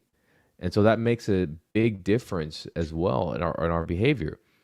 So I understand that it's trying to balance, and I understand that you don't have to be perfect. We're not requiring you to be perfect, but these are things that you need to be aware of when we're taking care of our children. What do we really want for our kids? 20% of kids are obese now. Right. 20%, 1 in 5. There's going to be kids in their 30s who have heart attacks, who have strokes, who have on dialysis, and that's going to regularly be happening. If you've got 1 in 5 who are obese, those those 1 in 5 by the time they hit 30 are probably going to have a strokes, heart attacks, dialysis, something like that. So that's a trend that we need to stop, and it all starts with what happens in the home. Yeah. Could you also speak to the impact of nutrition on, because I know it's a big concern of our kids and their parents, but the impact of nutrition on, say, not just dementia and Alzheimer's for the older people, but for autism and for attention deficit disorder among our young kids? Because I'm of the opinion that if we're giving these kids sugar and we're also letting them watch, the various things that might be an assault on their senses, whether that's certain kinds of video games or whatever, that all of this is playing factors together in order for us to get some of these things that are happening with attention deficit disorders and with Hmm. what's the other one that I said? But it's the Autism. other one, autism and things along those Yeah. lines. But could you talk about the impact of nutrition on that? Yeah, absolutely. Again, everything starts with nutrition. If you are eating a lot of processed foods, it affects your brain chemicals, your neurotransmitters. It affects the way your brain works. It causes, leads to inflammation in the brain, which decreases your ability to think properly. These processed foods change our metabolism to where we become really bad at generating our own energy. And so you have a what we call mitochondrial dysfunction, where literally the parts of your cells that generate energy become dysfunctional. So if you have a kid who has problems generating energy, well, they're going to have ADD. They're going to have behavioral disturbances. They're going to have problem with school. And the same thing with autism. Again, autism, the cause for it is multifactorial. We're still trying to figure everything out. Of course, there's genetic links, but there's also been links to environmental toxins and um, some of the pre-pregnancy behaviors. So again, everything that we do revolves around what we put into our bodies. I can't stress that enough. And putting whole foods, real foods, nutritious foods, they're not just calories, they're signaling molecules, and they're telling your body about the environment. Is this environment safe? Is this environment not safe? And then they're causing changes in the body. Well, we're either going to perform optimally or we're not. And so your mind will never be right. It will never perform like it's intended to perform unless you're feeding your body the things it needs to allow it to perform. Yeah, that makes a lot of sense. I remember growing up that we were always told that we're supposed to eat those different elements of the different types of foods and everything. Is that something that is still practiced and is still believed? I remember that you're supposed to have a certain amount of vegetables, a certain amount of fruit, a certain amount of bread products, and things of that nature. I can't remember all of the five elements that you're supposed to have in your diet. Is that still what folks are saying is the case in the 21st century, or have we moved away from that very basic statistics that I remember even growing up as a child way back in the 70s and everything, that I was told that, you're supposed to have fruit, you're supposed to have the vegetables, you're supposed to have the legumes and a number of other things. Is that still what we're being taught from a nutrition standpoint? Yeah, what we tell our clients today mostly is eat the rainbow, right? Because all the different colors of foods, all the different types of foods, they have different properties, they have different nutrients, they have different vitamins, they have different minerals. But you still want to stay with real foods. So, most people say, "Oh, I can't follow that type of nutrition plan because I don't want to limit myself. I can't limit myself." We love the idea of freedom more than we actually perform freedom. Most people get 80% of their calories from just 15 foods. That's it. Just 15. That's it. 80% from Well, just 15 foods. So we stick in our same wheelhouse, but we love the idea of freedom, but we often don't practice freedom. So I tell my clients that as far as the different types of foods you're eating, eat the foods of all different colors. Switch it up. Don't eat the same thing every single day. Have it. I typically go on a week by week basis. There's some weeks where I eat a lot more cauliflower. Some weeks where I eat more asparagus. Some weeks where um, I eat more legumes. Some weeks where I eat more whole grains. I just kind of vary it up depending on how I feel that week when I go to the grocery store. But I try to buy different things, buy different colors, and make sure that I'm eating a wide variety of all the fruits and vegetables, and then a little bit of meat here and there. because one of the things I know is that I'm a fan of certain foods that when I've talked to friends about these foods, sometimes they'll tell me that these foods don't really have all that much nutritional value. And I was just wondering your take on them, but I'm not going to lie. I'm a big fan of cucumbers, which I know is a vegetable made of a lot of water, but it's also got the vegetable element of it. And I'm also a big fan of celery, sometimes with the salt on the celery, just like I like salt on my watermelon. But definitely, is that something that, but I know when I mention those foods, a lot of times they're like that they don't really have that much nutritional value. But I was wondering your take as a nutritionist. So you have to separate the caloric content of foods from the nutrients in foods. And so those foods are very low in calories, but they're very high in nutrients. So things like, carrots and celery and broccoli and things like that, they're very low in calories, and people have associated that, oh, they're not nutritious. I'm like, they're very nutritious. If you want to eat celery, eat celery. If you want to eat lettuce, eat lettuce. Spinach and kale. There's lots of good nutrients in these foods. They tend to fill you up more because they are more calorie.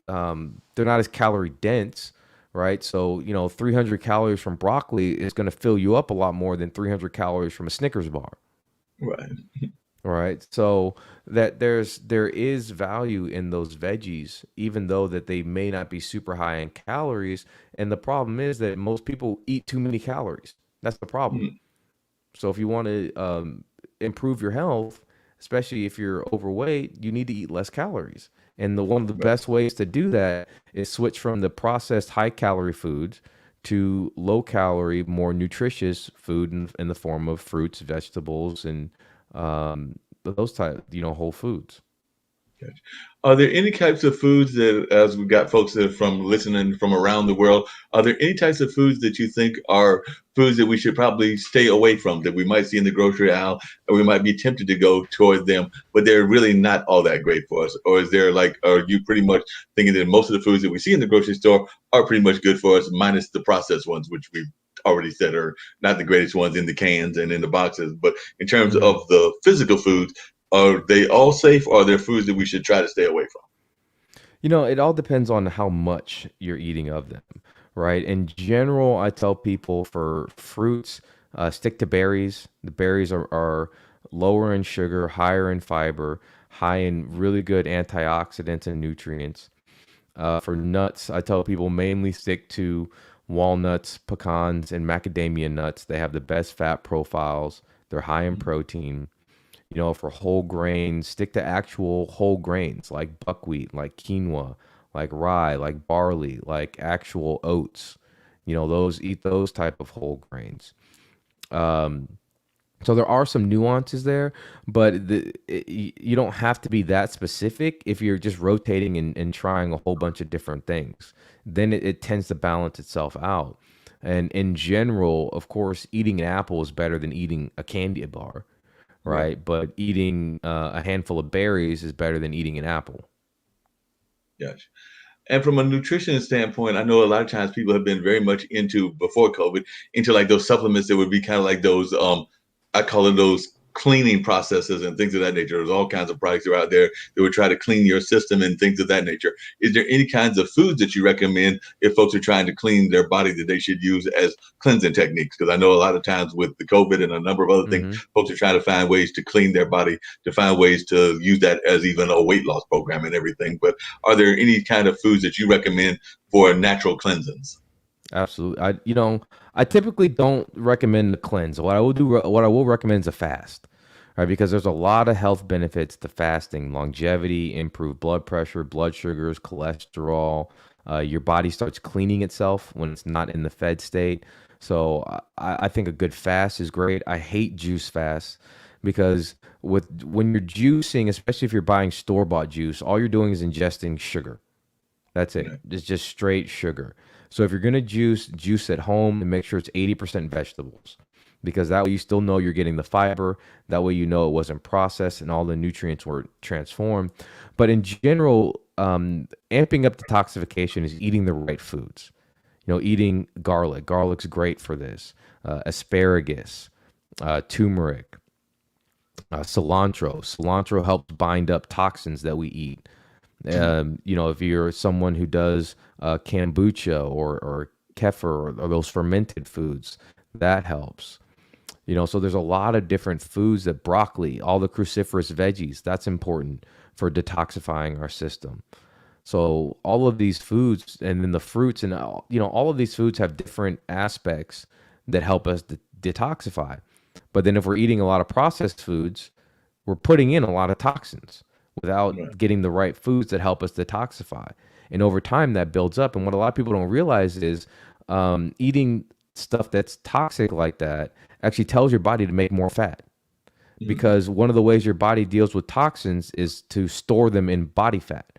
So if you have toxins coming in all the time, your body's like, we need more body fat to store these toxins. And so that's another reason why people can lose a lot of body fat and feel a lot better just from switching to a whole food nutrition plan without even starting any of the other holistic things that we talk about. Wow, great some advice that you're giving folks, and definitely I hope folks are paying attention and all of that. So definitely get ready to wrap up, and we got just a few more minutes and everything. But one of the things I was going to ask, just on a lighter note, is I'm seeing either CDs or books in the background, so I'm trying to figure out whether it's CDs or books and what they are on that side. So are those Hmm. CDs and are they books, and what kind of books are there in that shelf that I'm seeing off to your? It's my right hand side. Yeah. Yeah, so these are all different books. There's at the bottom. There's even medical books like physics books, anatomy books, and then at the top are more of the books I've read recently. There's like Skin in the Game by Nicholas Nassim Taleb, one of my favorite authors. Even The Art of War, books on marketing, books on business. It's like me, the books I read are all over the place. So it definitely tries to be a diverse person, not just in terms of your diet, but also in terms of your knowledge base and things of that nature. So that is a great thing that you try to have that kind of incredible knowledge base and try to share that knowledge base with a lot of different folks. And that's a great asset for everything. And one of the things I always do at the end of the show is I let folks give their positive thoughts that they would like to share and things of that nature. But before I get to that, if folks are wanting to reach Dr. Harris and wanting to learn more about the podcast that you do, tell folks about the podcast, where they can hear the podcast, and also how they can reach you if they want to hear more of this great thoughts and great information that you've been sharing with us here on the IBM TV network on this afternoon. But if folks want to reach you or hear the podcast, where they go and learn about that? Sure. So my podcast is called the Strive for Great Health podcast. It's available wherever you get your podcast. You can also head to my website. My business is called Great Health and Wellness. The website is theghwellness.com. And then I'm pretty active on social media, LinkedIn, just my name, Dr. Richard Harris. And then I'm on Instagram and Twitter at drharrismd. Sounds great. Definitely, that's a great ways that folks can reach you. Hopefully, you'll come back. I know we do a medical day here on one of the IBM TV days. I believe that that's on Friday. So we'd love to have you come back. We have doctors from around the country that talk about various medical things that are going on in the community. We also have Spiritual Saturdays and a number of other shows that I know that I would love to have you appear on those shows. And of course, I would love to have you come back on my 3 shows that I do on the network as well. So anytime that you're available, I know you're a very busy person. I was able to get you because you said you had something going on with the wife earlier today, but you were able to Yep. make some time for me. So I definitely appreciate that and everything, because I do know, even though I'm that single person living in the apartment, but I do know about the importance of significant others and all of that. So definitely glad that you were able to make some time for me to join and have this great conversation. But like I said, one of the things that I do at the end of all my shows is I give folks the opportunity to share something positive or something that they would like to leave the audience that is a global audience with. So the floor is yours. If you got a word of positivity, it can be out of the spiritual world or wherever you feel like taking it. But any words of encouragement or positivity that you would like to share with our audience. Yeah, one of the things that I always say, and it's about stress because this is a very stressful time. And one of my favorite quotes is from William James, and it says, "Our best defense against stress is our ability to choose one thought over another." And your mindset is so incredible. There's so much power in your brain. There's so much ability that you have. You just have to be willing to unlock it. And thinking positive thoughts, seeing the world as a beautiful place, and just realizing that you have so much potential inside of you, and you can change the world just by being trying to be a better person, trying to help others. There's so much that you can do. So I encourage everyone to try to unlock and tap into all that potential that's inside of them, because you never know what you might do and how it may impact someone else and how it may change the world.